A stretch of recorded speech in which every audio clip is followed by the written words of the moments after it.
اه بقى مالك عمال تقلب في التليفون يا كده ابني انا قاعد يا ابني هطوب. انت بتعرف التليفونات دي؟ ده انا يا واد يا خطر كان عندي شويه صور صور على التليفون؟ يخلوا. صور على التليفون. وعمال اقلب في التليفون مش لاقي ولا صوره منهم، مش عارف راحوا كيف مني. ما تلقاه عملت. تلقى العيال لعبوا فيه مسحوه. لا يا ابني ما حدش بيجي طب بص عندي. بقى، انا معايا حته دين برنامج اسمه عفريت التليفونات. حياة النبي يا ابني. اي حاجه اتمسحت من 100 سنه يجيبها لك دلوقتي يعني قدام. هيرجع لي الصور؟ ايوه. طب بسرعه وديني يا ابني عليه.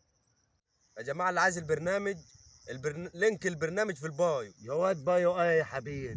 هتفتح الصفحه بتاعتنا، هتلاقي اللينك تحت الصوره بتاعتنا، هتدوس عليه وتنزل تحت خالص هتلاقي مربح كده اخضر، هتدوس عليه. هتدوس عليه ولو عليك صورة أديلها 200 سنة هتبص تلاقيها بإذن الله جات.